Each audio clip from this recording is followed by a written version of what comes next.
And this first one, the 1994 one, is probably the better of the three, because the other two are diminishing returns. If I'd have to say so. I mean, once you get Martin Short in there, it's just like, okay. Yeah, if Martin Short was like the man, and then he was like laughable, and now he's the man again. So it's like, when I saw the poster up at Tinseltown up Erie Way, and it had Martin Short on there, it's like one of those 3D ones. I went, what a piece of crap that's going to be. Yeah, well, you just like look at his face, and he's clearly just decked out in blue and white jizz. Oh, goody, goody, here it comes. Welcome to the Cinema Psycho Show. You are interested in the unknown, the mysterious, the unexplainable. That is why you are here. Oh, my God, don't stop now! With your hosts, Brian, John, and Elaine.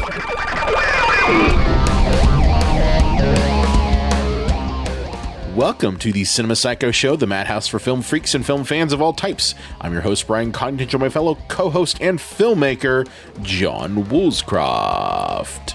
Today's episode brought to you by Binford Tools. Well, it's Christmas, right? Or indeed. Maybe after Christmas or before Christmas. The season. Tits the season. We're not sure. This could come out. Could come out Christmas week. Could come out the weekend after Christmas. We don't know. Here's how I look at it. People celebrate Christmas up until New Year's Eve, and then it's all about focusing on the New Year. So 25th to 31st, it's still Christmas. Yeah, well, it's 12 days of Christmas, man. There you go. There you go. But I don't know. This one, I might try to put this one out like this week, like Christmas week. And then maybe give like a bonus of our live show that we did at Row House, which we didn't really talk about. We didn't really publicize, mainly because of the fact that, what was it, John? You were sold out? Yeah, that motherfucker sold out. I think there was like 78 tickets sold before we got like signed on to host the damn thing. And there's technically 86 tickets, but 4 of those are for like handicap seating. Yeah. So it's like, I can't really invite people. Yeah, like I asked you, I said, so like, should I talk about this thing on podcast? You're like, no, you can't. You can't, because we can't publicize it because it's already jam-packed full. Yeah. But anyway, we did this was last Friday. We did a live kind of intro / mini episode talking about one of our favorite Christmas classics, and that is National Lampoon's Christmas Vacation. Not the sequel. We're talking about the original. And Cousin Eddie's Island Adventure. Oh, gross. But we got to talk about it and got to lead into it, and it was great because we hadn't done a live anything. Like, I'm not counting our Black Christmas, streaming only one. Right. I'm talking about like in person. Like, I could see John and like poke his face if I wanted to. We haven't done one of those since October of 2019, which is crazy. Well, I think it was October. Was it October? Yeah, we did Candyman. Candyman. Why are you doing this? I'm not looking in the mirror. We're recording this thing at like 11:30 at night, and you want to do Candyman? You really want to do that? Be my victim. Be my victim. But yeah, so it was a great time. We're going to release that little bonus episode there. But for Christmas week, really, to close this whole out, we wanted to really land on kind of a bang. And what better way to do that than to look at what might be one of the most horrifying Christmas films that most people don't like to realize is horrifying. And that is 1994. I think it's 94, right? Yep. 1994's Santa Claus, the Santa Claus. Yeah. Forget Black Christmas, forget Silent Night, and forget Christmas Evil. This movie is fucking terrifying. Well, what did we say, John, that this was basically like the Cronenberg Christmas, basically? It's the body horror of Christmas films. Yeah. This man has no agency over his body, radically changed in his mind. Let's be fair here. Oh yeah, he starts to fucking lose it. He loses it, his shit. And he starts to become like Santa Claus, like in the abstract, because by the end of the movie, you would think that in the police interrogation, you could be like, yeah, I'm Scott Calvin, let me go. But no, he's like, I'm Santa Claus. So his brain is gone. So yeah, no, it is definitely like it's like, I think as children, like, I don't know about you, but I saw this in the theaters when it came out. And don't get me wrong, like, the Santa Claus is one of my favorites that I go back to. It's one that my kids like to watch. My wife loves this film. Where she hates National Lampoon's Christmas Vacation. She doesn't find it funny. I know. She doesn't find it funny. But this one she loves. And don't get me wrong, I love it too. And this first one, the 1994 one, is probably the better of the three, because the other two are diminishing returns, if I'd have to say so. I mean, once you get Martin Short in there, it's just like, okay. Yeah, Martin Short was like the man, and then he was like laughable, and now he's the man again. So it's when I saw the poster up at Tinseltown up Erie Way, and it had Martin Short on there, it's like one of those 3D ones. I went, yeah, what a piece of crap that's going to be. Yeah, well, you just like look at his face, and he's clearly just decked out in blue and white jizz. Yeah, but this movie. Again, it's a Christmas classic, and I'd say this was probably one of the. I think this might have been the first film that really got Tim Allen out of the doing TV land, right? Well, let us not forget, 1994 was the year of Tim Allen. It truly was. For a period of time, he had the #1 book, he had the #1 sitcom, and he had the #1 movie in America for weeks with this fucking thing. Yeah, that's a book, TV, movie. Guy's a triple threat, baby. This was all well before Buzz Lightyear, by the way. Oh, yeah. Well before that. It's 1 year before old Buzzy came around. And then he just was stuck doing that forever. I mean, he could retire on Toy Story alone. Oh, yeah. When that stupid ass show, like Last Man Standing, is that what it's called? Yeah. Yeah. When he was like complaining that got canceled and stuff, I'm like, dude, you got Disney money, you got Christmas money, you got residual home improvement money. Like, I don't want to hear it. You are filthy fucking rich. You're like Scrooge McDuck. Well, I mean, I think he's more like Trump McDuck in that regards. I think he's one of these Republican guys. I don't think he's as bad as like Scott Baio. No, he's not that bad. He's not that bad. He's not that bad. But yeah, so like this movie, again, to give you a little rundown on it. Again, we're gonna get deep into this thing here. Basically, it tells the story of Scott Calvin. Get it? SC. Santa Claus, but not really. Who is kind of he's a trope of, I'd say, this type of era where you've got the shitty dad who doesn't know how to dad at all, and something happens that causes them to learn to dad again. Yeah, that's kind of what this movie is. But in this case, the thing that happens is Santa Claus falls off his roof, and he ends up getting this virus that turns him into Kris Kringle, and hilarity ensues. Yeah, a class would have been easier for him to learn how to be a good dad. Yeah, but I didn't have to turn into Santa Claus. But don't you think, like, this time, that like it was like, I remember movies like this, Liar Liar. These were these kinds of like shitty asshole fathers that if we just stripped away the comedy out of it, it would just be like, yeah, these are narcissistic pieces of shit fathers, deadbeat dads, if you will, and. Even like Mrs. Doubtfire, I mean, that was his choice to become. He wasn't like forced to become Mrs. Doubtfire, but same kind of shtick, Well, it's one of my things. Like, you spent all this time doing these ridiculous things, and Mrs. Doubtfire specifically. Well, you could just, like, I don't know, been there for your kids and like been there for your wife and those sorts of things. I mean, don't get me wrong, like there's more complexities to it, but I just know that there was a time period in the mid-90s when you had these sort of comedies that featured shitty fathers having some sort of thing happen to them, be it, Mrs. Doubtfire being kind of like trying to cross-dress, to get in with the family. I mean, it's a very like Rube Goldberg type of plot, honestly. The Santa Claus being this body horror that turns him into Santa Claus, which of course, Santa Claus can't be a deadbeat dad, so there you go.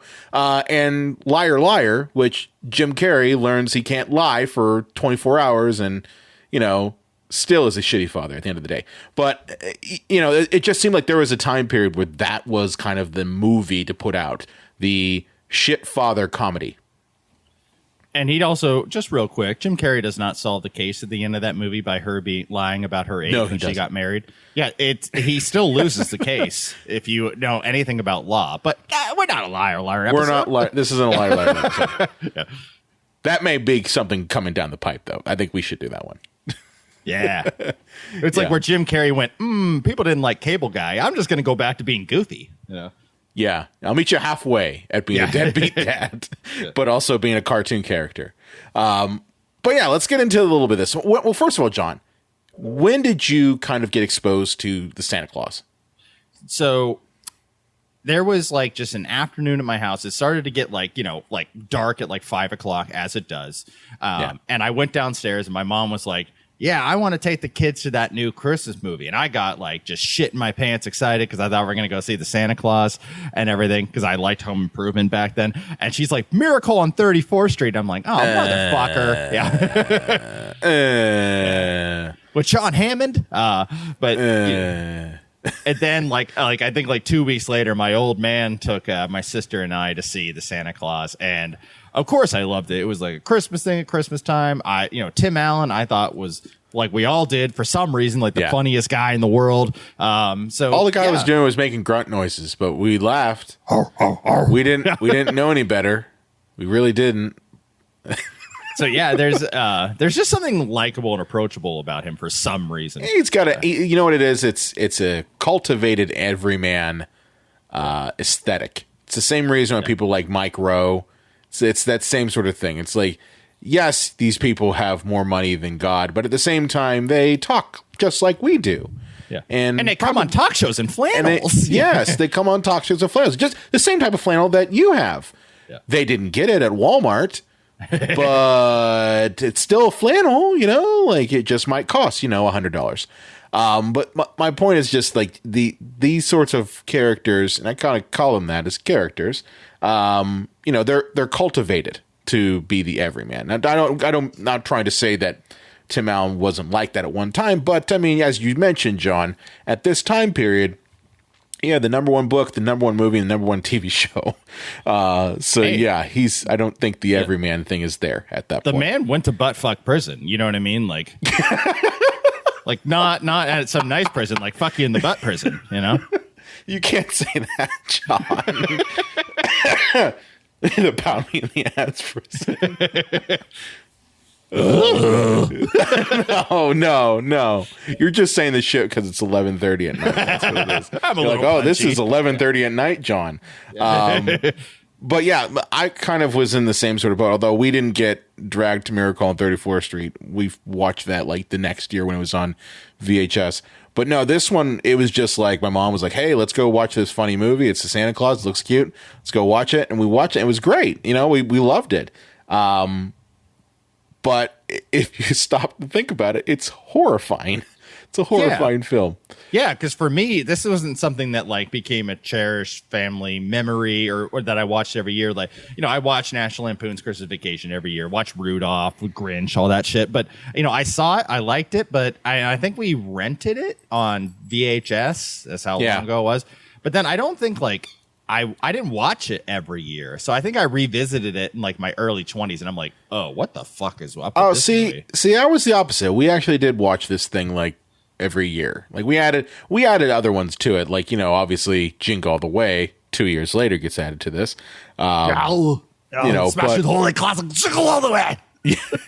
Yeah. But I mean, this one we kind of added to that rotation of ones you got to watch.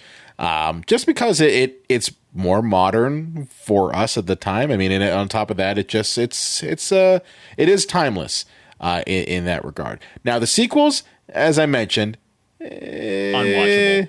They're not the second one's not as bad as the third one is. The third one is fucking unwatchable. It really is. And if you are a fan of this original one, you will be disappointed if you've watched it. And you probably did because you were like, oh, I like that 194. It can't be too bad. Here's a problem, though. When you have that many years between movies, because Santa Claus 2 came out in 2002, that's not good. That's actually really not good. Yeah. They realized that they were like their like rights to it were expiring. They're like, well, let's pop out another sequel. Real quick. Yeah. But when your whole premise is turning into Santa Claus and then he is Santa Claus, like, what do you do? It's over. Yeah. You're done. You're actually right. It's like, where do you go from here? So let's get into this. Let's get into in the weeds here. Okay. The movie starts out with a Christmas party at the office, and our hero, and I say hero because not at this point a hero, he's a deadbeat dad. He's a piece of shit. Yeah, he's Scott, a douchebag. He really is. He is Scott Calvin. He is at a Christmas party. He really doesn't want to like hang out with his kid and really doesn't want to do that on Christmas Eve. And he's getting like recognized because I guess he sold the most toys. Because get it? Wet Me Pants doll or something? Was that it? Yeah. The Wet Me Pants doll? The wife sings, the ex-wife like sings the jingle for the doll, yeah. And he works at like Toy Incorporated, Foundation, LLC, all rights reserved, Acme. Conglommo. It's Conglommo. Yeah. It's We Own You, but it's with toys.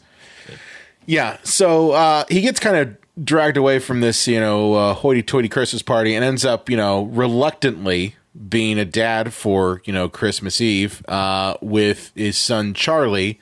And he kind of has this snarky-ass bullshit with his ex-wife's, husband. They're husband and wife at this point. Are Neil. they married? I think they are. They were very committed. I just didn't know if they were married. I think they are. Yeah. Well, Wikipedia says they were. So okay. Going off of that.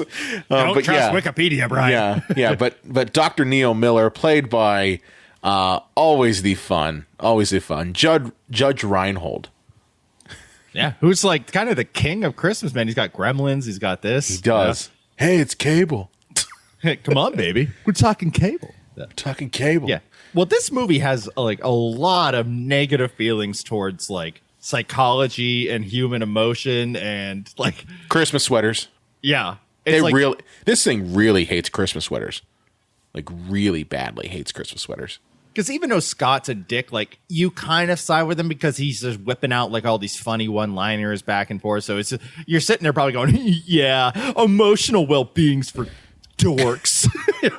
well, yeah, and that's again, this is a trope of, I look at it from the standpoint of at the time I'm just like, yeah, that guy's kind of a shitty asshole. He married a mom, but at the same time it's like, well, that guy, if you think about it, he's been the dad since Scott's too busy playing office politics at Conglommo. So, it's like, Well, he's just mad because he got pulled away from the party. He was probably like 8 minutes away from finger blasting that chick in the mailroom. You know what I mean?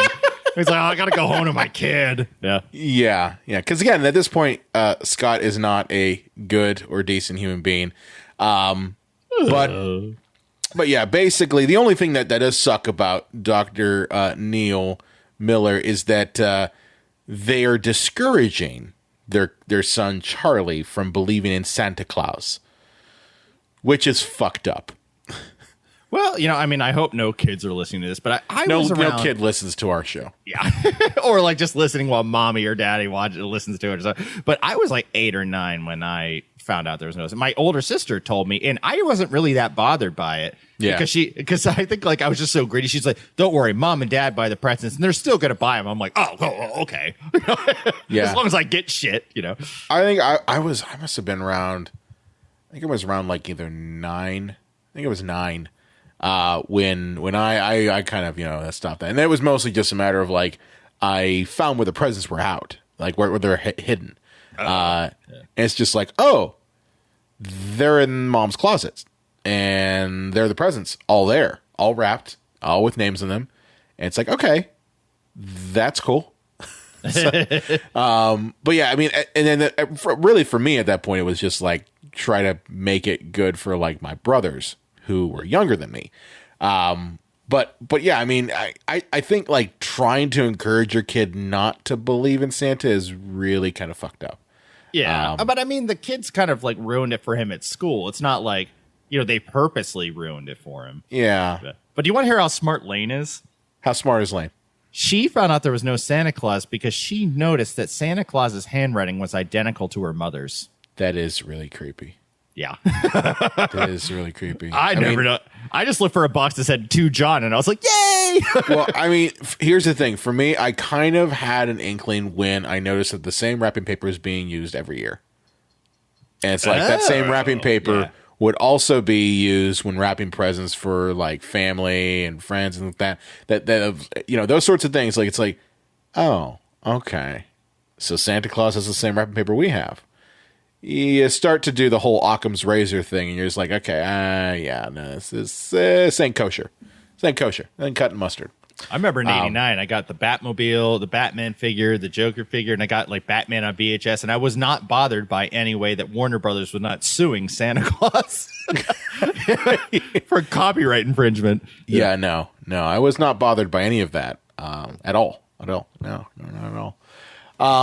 But yeah, so how does Christmas Eve go so far for Scott and Charlie?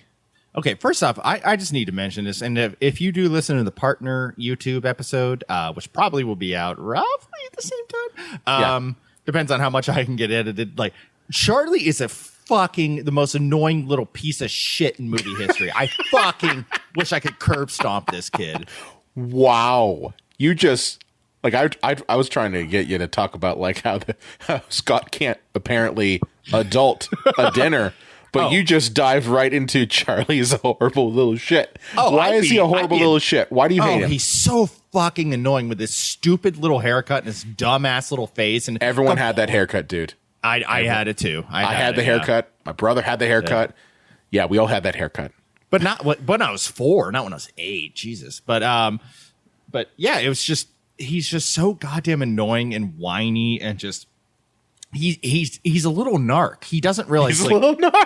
Like, dude, quit talking about going to the North Pole, you stupid little asshole. Like, you're supposed to keep it a secret. Yeah, you're talking about that after he gets transformed. I'm talking about just like Christmas Eve. Oh, yeah. Well, yeah, Scott screws up everything. You know, they go to Denny's and there's a horribly racist Asian joke.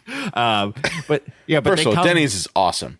Yeah. I love Denny's. I love Denny's. I went to like a Pirates game. It was part of like a company thing, and I got like these vouchers because somebody hit a home run, and I used both of them because like Lane was with me. I got to use both of them, and I think like the damn things covered like eggs and bacon and toast and some flapjacks, and like the coupon covered all of it. And your coupon shouldn't cover the whole fucking thing. But thank you, Denny's.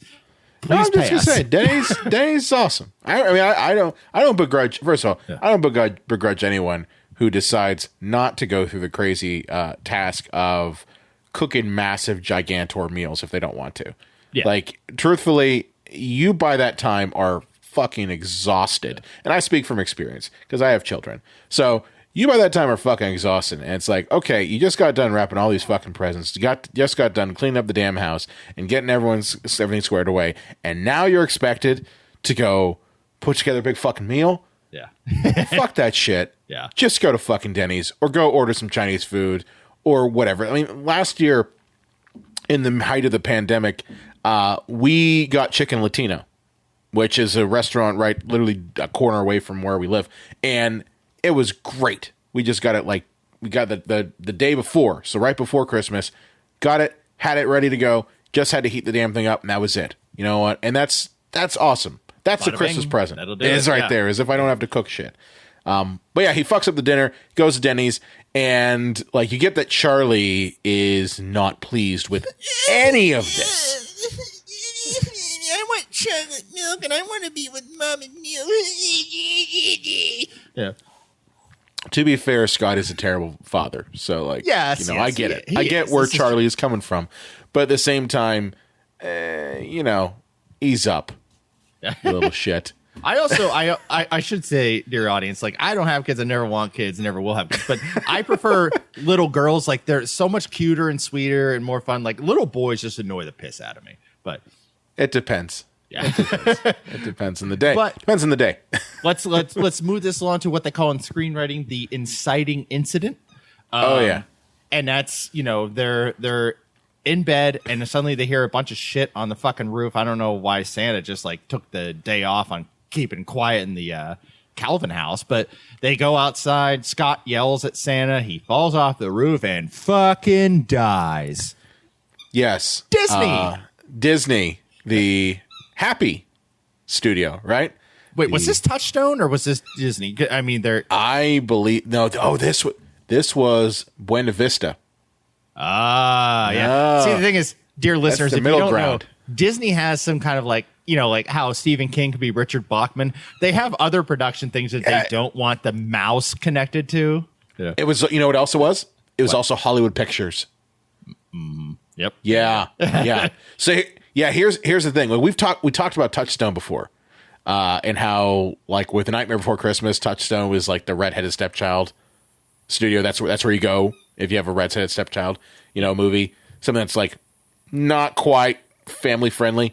But Buena Vista in Hollywood Pictures, those were kind of like the subsidiaries that were like, all right, we got a little bit of family friendliness, but it's got a little bit of edge to it. It's like Santa Claus falling off your roof and dying would put this in the Hollywood Pictures, Buena Vista Pictures territory. Yeah, and the thing is, I was 8, my sister was 11, so we were too old to be bothered by that. But I bet if a 4-year-old went to this movie and saw Santa die, would probably destroy them. It'd fuck them up. Yeah. It'd fuck them up pretty good. But you think, Tim Allen, he's a family kind of comedian, and he's doing a Christmas movie. I'll take my 4-year-old who then that's why they're in therapy years later with Neil. With Neil. Yeah. So, but yeah, Santa falls off the roof and, Charlie's like, you killed him. It's like, yeah, you know what? Let's just add insult to injury. I get it. You hated Denny's. You hated my dinner. You don't like being with me. You want to be with mom and dad, but now you're blaming me for killing Santa Claus. Yeah. Which, and it is technically third-degree manslaughter, but he didn't do anything. He just said, hey, what are you doing on the roof? That was enough to kill him? Yeah, anything that precipitates the possibility of somebody dying is third degree. So first degree manslaughter is if you shoot him with a gun. Ah, gotcha. Okay. Yeah. Second degree manslaughter is if you are fighting him in a bar and you punch a guy in the face and he falls in the back of his head and dies. Like you did not intend to kill him, but you still fought with him. Yeah. But third degree murder is if your negligence precipitates somebody dying. Oh. I guess Scott should have salted his roof. Yeah, right? Yeah, he should have gone up there with a little salt, goddammit. Yeah. But anyway, the body disappears because he turns into a virus. I'm going with that. I don't think he actually disappeared. I think he just turned into a virus. Okay? It's like a festive rage virus from 28 days later. Or just like Corona. Yeah, right? Yeah, but he's there's a little note there that says, hey, put on the suit and the reindeer will do the rest, which why would you even put the suit on? Why would you even do that? I don't get that. But he goes and puts the suit on and finds that there's reindeer up there, and they start basically doing Santa's work. And in this first night, shenanigans really do ensue. Because it's grumpy Tim Allen.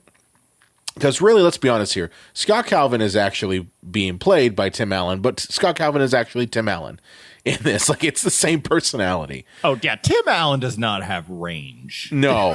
He's just going to play Tim Allen in every movie. Yeah. But he kind of visits a home, and you find out some truths about how Santa is able to get down certain things. I did not know that apparently...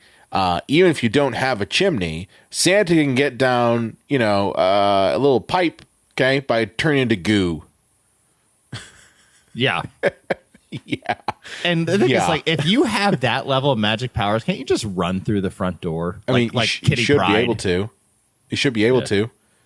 Why do you have to go through the trouble of metamorphosizing a hearth and a chimney and everything like that, while you also turn to liquid goo? It doesn't make any sense to me. But anyway, he kind of does the toys thing. He finds he drinks milk that's been sitting out there and says he's lactose intolerant to a little girl. And he's just, he's kind of a shit the entire time. Here's the problem for the tool man here. He did not agree to any of this, and this may be the most difficult, convoluted job in the history of jobs, and he has had zero training. Could you imagine being a rocket engineer and they just go, all right, go at it? I'm like, wait, there's no training? Well, he had the card. Yeah. The card has like tiny print on it. Yeah. The card said just, hey, put the suit on. He did that. And get in the sleigh. And he did that. So there you go. He did it. But he manages on his own. Like, we don't even know how much of the job had already been done by that point. You know, like, no one even says anything about, you know, how long it took for him to do all that, being an inexperienced Santa Claus at this point. Okay. But we're led to believe that he finishes the job. He goes back to the North Pole and discovers that the North Pole is filled with children with elf ears. Yeah. By the way, I mean, come on. For the little people actors out there, can you not throw them a fucking bone? No. God, can't do that. And the thing is, here's what I don't understand about, like, in terms of filmmaking, is it would be harder and more difficult to work with children than it would little people, because children have certain hours they can work and then they have to stop. So why did you do that? The only thing that I can surmise is that the stereotype might be damaging. Yeah. That's the only thing that if I'm a casting agent and I'm someone who's like, it's like, do we really want to go that route? Personally, I think it's one of those things where it's like, you know, you have to like talk to the actors. But at the same time, it's like, those people need work too. You kind of take the work out from under them. Yeah. And the thing is, like, this is pre like CGI where you can just like take Will Ferrell and make him like, you know, 4 feet tall. Yeah. Although they didn't do that with CGI, by the way. I'm not talking about Elf. Where they use like force perspective. Yes. Yeah. But you're right. Like, that, it is one of those things where, you know, a lot of those roles really don't come around anyway. That's why when we reviewed one of the earlier films we reviewed, which Tiptoes, and you have Gary Oldman playing a little person. Yeah. And it's just like, what the fuck, man? Like, it's just disgusting. You know? Remember, instead of hiring an actor who is part of a marginalized group, you just give it to a white person and go, how brave when they play it themselves. Yeah. How brave, the movie Tiptoes. Yeah. Oh, that's a hard one to remember. Yeah. But yeah, so we find out that despite the fact that the children run and the place, the children playing elves, that Bernard is the head elf, and he is played by David Krumholtz, who you might remember from Slums of Beverly Hills and Addams Family Values. Addams Family Values, yes. 10 Things I Hate About You. He's a good character actor. I gotta say, he's a really good character actor. And hey, David Krumholtz's Facebook page, if you're listening to this episode, which you're not, please just answer my question. Is this David or is it his social media manager? If it's his social media manager, I will be fine with that. Just fucking tell me. Are you trying to tell me that you reached out to him and he didn't respond to you? Yeah, and the thing on Facebook, you can see when they see your message. It's been 5 fucking messages now. And I was saying, if you're just in charge of his social media, just tell me. I'll stop. You're not helping your case here, buddy. I'm just telling you. You're not helping him to contact you at this point. But yeah, so Bernard basically says that, hey, you know, you can't give up being Santa Claus because there's this thing called the Santa Claus with an E. Okay, clause being the last thing in a contract. Yeah. And it is our callback to the title of the movie, because every movie has to have the title of the movie said. It's across the board. Rule. Yeah. It is a rule. It no joke is a rule. Next time you watch a movie, just wait for them to say the name of the movie. Although I did watch Spider-Man No Way Home today, and no one said, you know, there's no way home now. Oh. You know, but anyway, if you're watching your favorite Christmas movies like Iron Man 3, Children of Men, you know, Lethal Weapon, you know, all your favorites, like, just wait for them to say it, you know. I don't think anyone's going to say, well, that was Iron Man 3 in the middle of Iron Man 3. Oh, Reindeer Games, you know, everyone's favorite Christmas movie. Yeah. Stranger Than Paradise. Yeah. But anyway, Bernard says that this clause basically says that as soon as he put on the suit and everything, he committed to being Santa Claus, and that he cannot give up being Santa Claus or else he'll, like, you know, destroy the hearts of children across the globe. So there's that. You know what it he's doesn't saying? say anything about your giving up your agency and your body for the Santa Claus. It doesn't say anything about that. And you know what he's really saying is, if you refuse to be Santa, we will kill you. Yeah, I imagine that they will kill you. Yeah. I really did. Like, where's he going to go? First of all, worst case scenario, they throw him out of the North Pole into the frozen tundra, in which he would freeze to death. Yep. They might not kill him. They just might say, all right, fine. You don't want to be Santa Claus? Bitch, there's a door. Well, and can a Santa retire, or is it just like, you have to be murdered by someone else? Like, that seems really kind of fucked. It was kind of dark. A little dark there.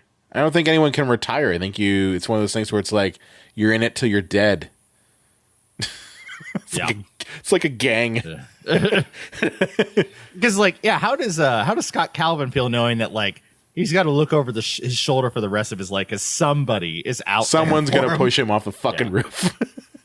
It's going to be Bernard. Bernard's going to get tired one of these days. He's going to be like, you know what? I'm tired of taking advice from a fucking American. Because we don't even know what nationality Bernard is. We just know that he lives in the North Pole. And he's just like, the guy grunts all the time. And he thinks it's funny. It's not funny. I'm going to just push his ass off the roof. Yeah. Bernard's North Polian, North Polian.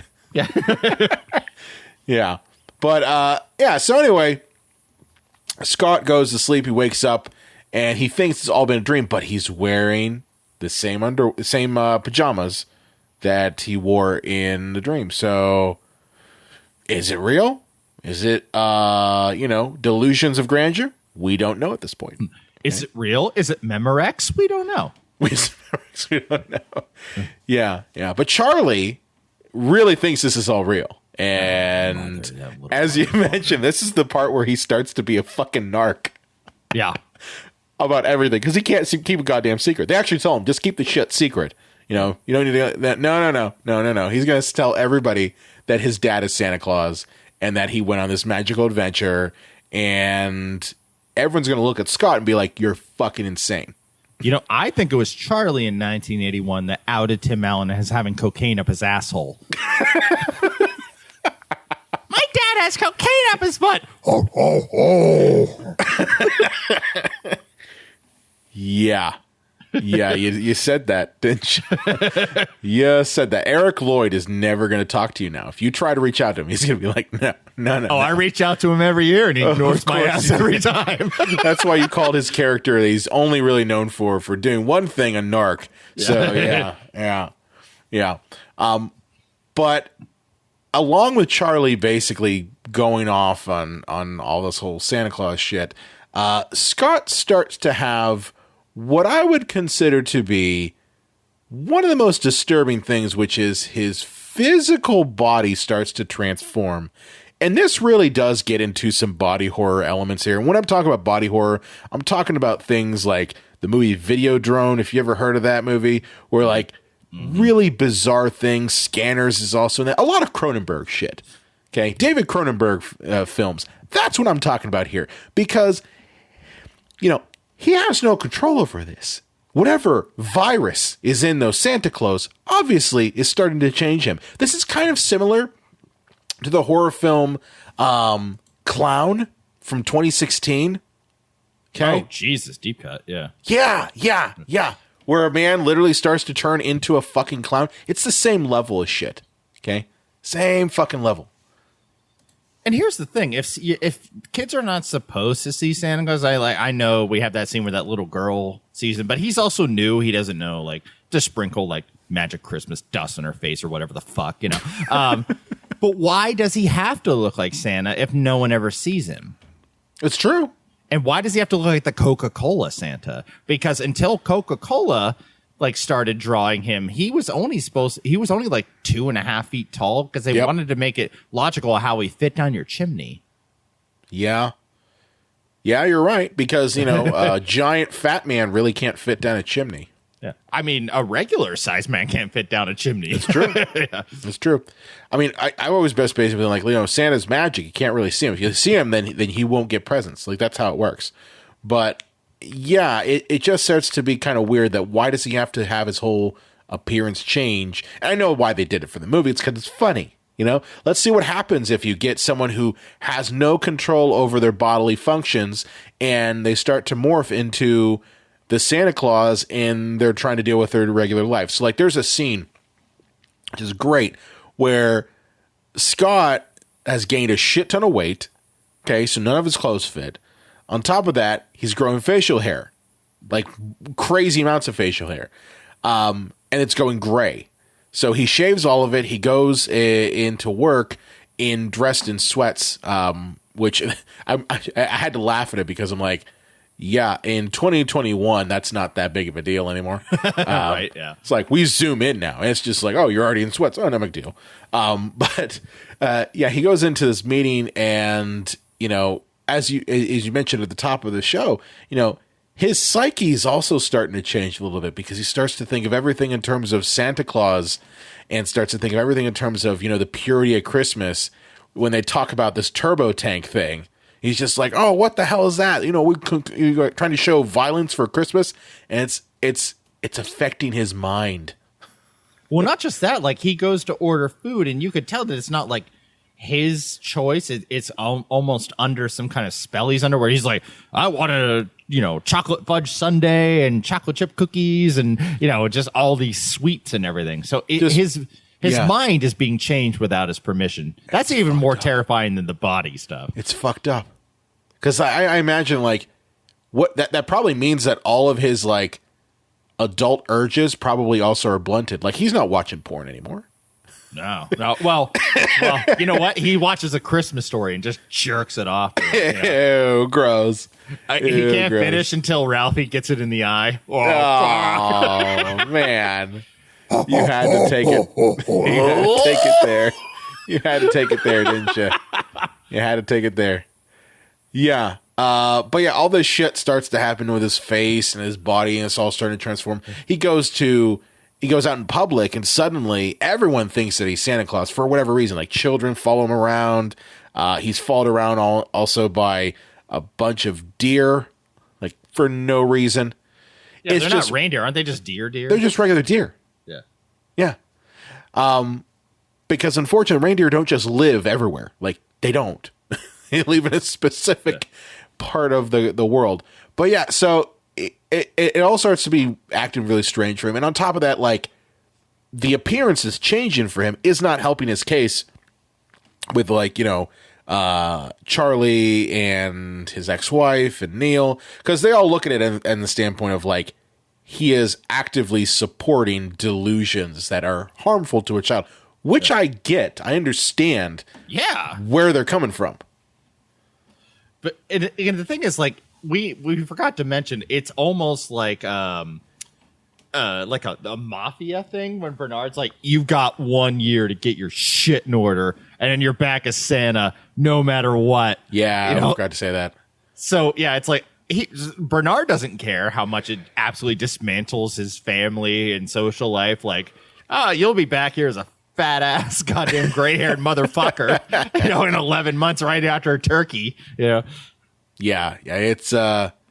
It's very much there's no negotiable tactics with this. It's like you become Santa, or again, we throw you out and you freeze to death and polar bear eats you. Bernard don't take any shit. And I like how his doctor is just so misgiving. Like, he should think that Scott has a pituitary disorder because, like, he's like, Doc, I've gained 87 pounds in like 4 days. And he's just like, well, stop eating cookies, asshole. It's like, no, this isn't a cookie problem. I don't think this is a cookie problem. Yeah. This is not a cookie problem. It is not a put the cookie down thing. Yeah. It is quite literally. It's quite literally the man has no agency over his body. His body is rebelling against him, and this is what you get. Okay, and this is something that any medical professional, if they just like did what this guy did, they would be like disbarred. Yeah, they lose their license. I don't think there's a Friday. A bar he wanted. Yeah. You know what? It was Friday, and he wanted to get out of there because you know what he was going to do? He was going to go to the toy company, and he was going to finger blast that chick in the mailroom. Jesus Christ. You're going to die on that hill, aren't you? You're going to die on that one. You're like, I'm bringing that joke back around. People are going to laugh at that one. Just like, I'm bringing this around because people are going to find it funny. So yeah, after all this, because of Scott's change in appearance, in essence, his parental rights are taken away from him, which is funny because like in the beginning of the movie, Scott really didn't want to be a dad. He really didn't want to have anything to do with it. And then as he starts to be changing into Santa Claus, he starts to get closer to his son. And that's when they start to realize that, it's not healthy for him to be around someone who's supporting these delusions because it can be harmful. I might disagree with you just a little bit there. You know what Scott reminds me of? What? That little kid that wants a dog, but then doesn't want to do anything to take care of the dog. Oh, yeah.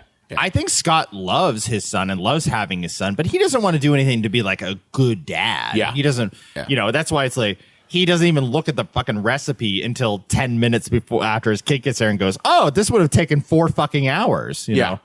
Yeah. No, I get you there. I mean, I that is one of the things that, I've met people who very much have been like, have kids but they don't know how to put themselves behind the needs of their kids. You know what I mean? Like that's something it's something that, I'll be the first to say it. My dad is not the nicest person and very much was like that. I think he wanted to have kids, didn't know what the fuck to do though after that. Yeah. My dad was kind of that way. Like my dad was actually kind of a standout dad sometimes in like doing stuff for us, but then would just neglect other shit. He's just kind of all over the place. Yeah. Dads suck. Except for me. I think I'm an okay dad. You're a good dad. I try. No, I know you're a good dad. I know you're a good dad. I try. Yeah. But anyway, this ain't the our dad suck show. I don't know, man. I was feeling pretty good. Let's get this therapy going. No, I'm just kidding. Yeah. But anyway, his rights are taken away from him. So we get the quintessential standing outside on Thanksgiving Eve, watching your kid eating food, and you know that you're outside in the doghouse shot. It's a quintessential shot. You got to have that in there. I've seen this type of scene in multiple films where it's supposed to be like the characters at the lowest point. I think the Catch Me If You Can had this in there too. It's a quintessential all hope is lost scene in a movie. It's another classic screenwriting trope. All is lost to end the second act, and then the third act is where we rally to solve the problem. Yeah. So what ends up happening is Scott eventually kidnaps Charlie. Pretty much, yeah. And Bernard breaks in the house and Bernard also is an accomplice to it. But he doesn't give a fuck because he's in the mafia, the elf mafia. Yeah. He doesn't give a shit. We gotta go. We gotta deliver presents. What are you doing? I made him an offer he couldn't refuse. And I mean he couldn't refuse it because his body was changing into Santa Claus. I essentially pumped him full of festive cancer. Festive cancer.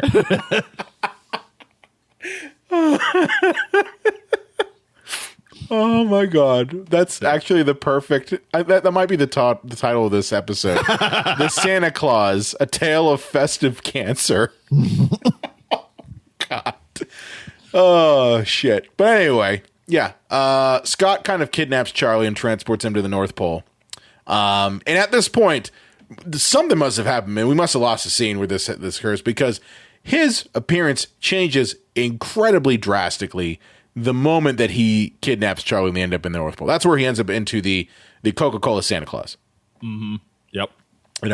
And at this point, Laura and Neil call the police. There's a lookout for all the Santas. So all these Santa Claus are being apprehended by the police, and they're doing a whole line of all these Santa Claus. And, Scott decides to, deliver toys with Charlie in tow. And, of course, the cops catch him and interrogate him. And we get one of the best scenes, which is where Scott, at this point, is not Scott. He is Santa Claus, literally. And he starts going through all the names for Santa Claus across the world from other cultures. And he's like, can you tell me your name? Papa Shisho. Yeah, and it's like, you don't... I honestly think that Scott has dual personality disorder at this point. Because clearly there is Santa Claus and then there is Scott who cares about his kid. But I don't think they are the same person, because if I was interrogated at that point and, you know, kind of in that situation, I don't think I would be cracking jokes. You know what I mean?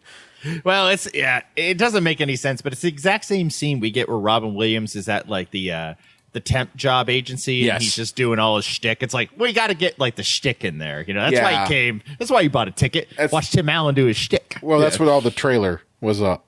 Yeah. What was the scene? But yeah, so after that, Charlie is rescued because, by the way, all this stuff happened while Scott was delivering presents. So that means Charlie is literally up on the roof with the reindeer. And so apparently we discovered that the elf mafia of the North Pole, that's what we're going to refer to them as, the elf mafia of the North Pole, have their own like security force that have jetpacks. Yeah. Yeah, their own closers, you know what I mean? Their own closers. You know that these are also the same people who probably have like candy cane guns that will like assassinate people. Oh, no, it's those candy canes that you constantly lick so the end is pointy and you can stab a motherfucker. Yeah. Yeah. But you got to figure, like, anytime like another holiday tries to rear its ugly head and try to infringe on Christmas, it's just like send the ELF squad, and they just, you know, immediately, like, you know, murder whatever holiday that might be. We're going to turn that Cupid baby into stem cells, motherfucker. Oh, jeez. Yeah. Or Krampus starts to rear its ugly head as, you know, an actual like holiday to represent. No, Krampus knock. We're going to shoot you in the head with candy cane gun. But yeah, so the ELF comes. They rescue Charlie. They break Santa out of jail with tinsel. Mm-hmm. As you do. Tinsel? Come on. I thought that's a stretch too far. Tinsel's not strong enough to hold tinsel, you know? Yeah, I was going to say, like, that shit literally breaks off and gets everywhere. And all you could think about was tinsel. Like, I honestly think at that point, they should have used candy canes. That would have made more sense, you know? It would have been awesome if they just started shooting up the police force like Terminator style. Well, let's be honest here. The R-rated version of this would have absolutely had that. Yeah. Yeah. It absolutely would have. But yeah, so Scott's rescued. They go back to the Miller's house and drop off Charlie. And, you know, we have this kind of, you know, showdown with Neil and Laura and all of them. And he tries to, you know, basically say that he is Santa Claus and that everything that Charlie said was true. And, you know, everything kind of gets resolved in there, right? Because Bernard gives him the snow globe and says, hey, you know, you can see your dad anytime you want. Just shake the snow globe and he'll show up. And, you know, Laura gives back his visitation rights, which I'm just like, you aren't going to see him anymore because he's Santa Claus. Yeah, it's also a little harder than that, you know, to do. It's a little harder than that. Yeah. There's like months and months of paperwork, and it also has to be agreed by the court. So, yeah, good luck, bitch.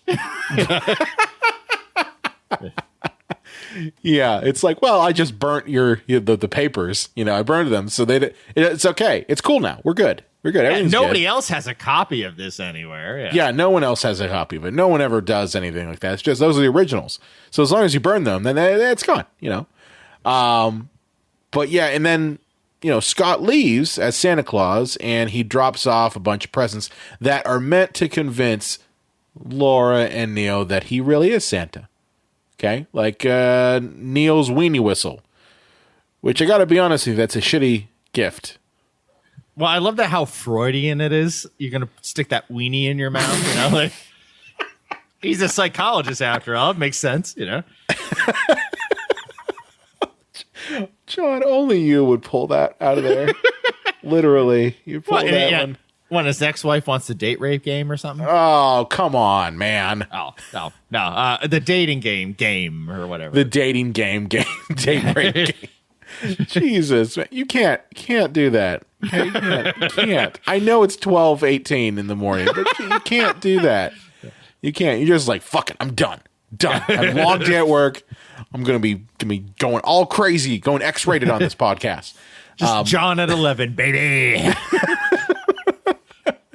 Yeah. So, Charlie kind of is like, well, am I going to get my dad back? So he shakes the snow globe, and Scott shows up. And there we go. That's the movie. Yeah, and he's just like, you'll never see me again. And that's the end of it. You'll never see me again. I'm everyone's dad now. Yeah. You're not important to me anymore. I'm everyone's papa. But and the most disturbing line at the end of the movie, like when Neil's talking to him and he like to the little boy, and he's like, you'll make a great psychologist someday. And he goes, no, I'm going to continue in the family business. That means he's got to kill his dad. Yeah, he's going to kill his father. Yeah. That totally means he has to kill his dad. You can't go in the family business without killing your dad. And if we're following like the Oedipus thing, then he has to fuck his mom. Oh, gross. What, the date rape game? God damn it. I'm mad at myself. But yeah.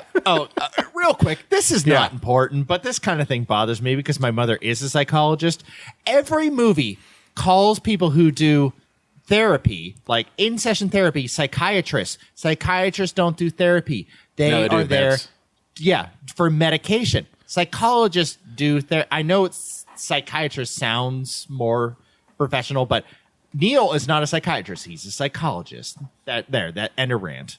Well, here's the thing. Let me answer your rant with the thing. Screenwriters don't care. Yeah.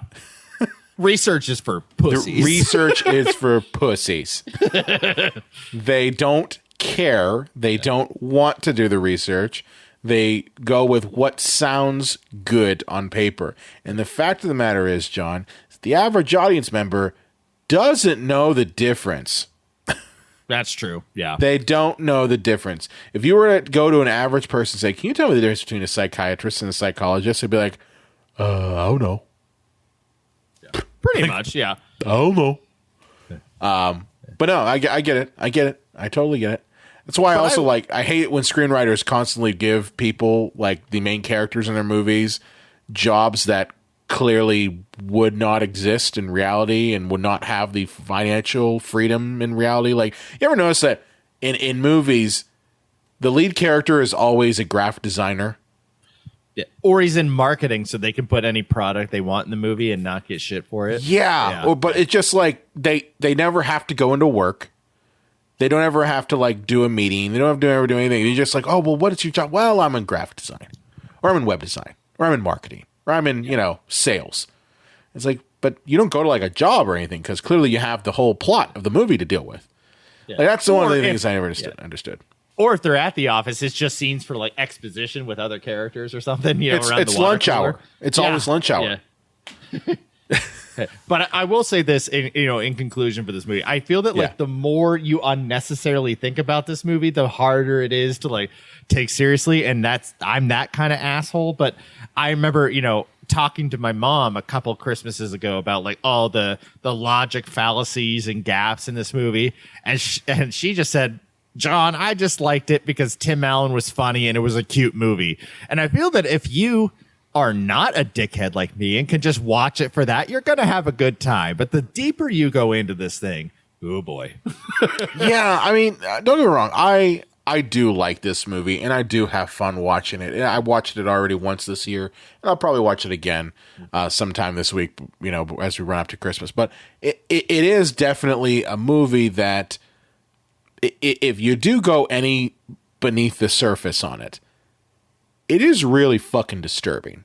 Like it really is fucking disturbing. Just if you think about the fact that you killed somebody and somehow you're taking over that person's life without your control. And they're like a Jedi. They disappeared like Obi-Wan Kenobi. Yeah, but it just if you take the whole idea, you killed somebody, and you're taking over their life on a biological level, that is really fucked up. I mean, if you replace it with anyone, if it would be like, you killed Hitler and suddenly Hitler disappears and you start to become the new Hitler, that's the same thing as Santa Claus. It's the same thing. Oh no, I think I'm in trouble. Yeah, it's definitely fucked up if you just go beneath the surface. But if you don't, if you're able to drink enough eggnog with rum, of course, and just watch this for what it is a fun time. I'm not going to lie to you. It is a very fun movie. It's one that you'll enjoy, but just don't think too much into it like us. We did the hard work for you. Brian, I think you might have just accidentally hit on something that's genius. What was that? The Hitler clause. Oh, man. Some guy... Like we thought he killed himself, but some guy kills Hitler in World War II, but then he starts becoming Hitler, and he like shaves, but then like the little mustache comes in. He's like, "Oh no, I do not want to become the Hitler." Why does your Hitler sound like Schwarzenegger? As a little bit haze for Austria next door. Oh shit! All right. Well. Any final thoughts? How do John? we get to Hitler? I don't know. I don't know. It's 12. It's almost 12:30 at night. Yeah. That's why. This was I think one of those kind of zeitgeist movies. It was the perfect movie for its time. We needed a new Christmas thing. Like I think like the closest thing that people had at this point was Christmas Vacation. That was 5 years earlier. Yeah. So it gave like a new Christmas movie. It was right when Tim Allen was like a god, so it just hit at the right time, and like you said, it had that 90s, like bad dad learns to be a good dad and be a better person, shtick. And we just forget that he was a shitty father the whole time. Yeah. Like that's what he is. And, it's going to be watched every fucking year for the rest of time because, you put your movie at Christmas, chances are, I've always said I watch Home Alone every year, but Home Alone's a stupid fucking movie, but I watch it every year. It's true. It's true. It's very true. It's very true.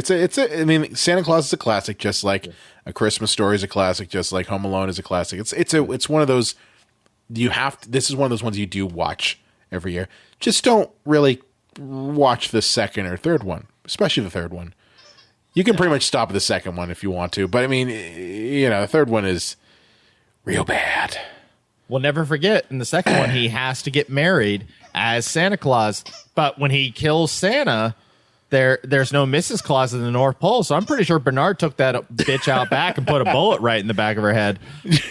just this little like busting the door. Your husband's dead. Your time has come. Drink the Kool-Aid, lady. Or what is it? What happens? Like maybe if Santa Claus dies and turns into invisible, then Mrs. Claus also disappears as well. Oh yeah, she has no choice but to die. She has no. I mean, clearly in this universe, no one has agency over their existence. So it's like well, except Bernard. Except for Bernard is the mastermind of the whole thing. Let's just call it that. He's the godfather of the whole fucking thing. That being said, I hope you have a Merry Christmas, John. I hope you have a very Merry Christmas as well. If you stayed to the end of this episode, congratulations. The present is that it's over.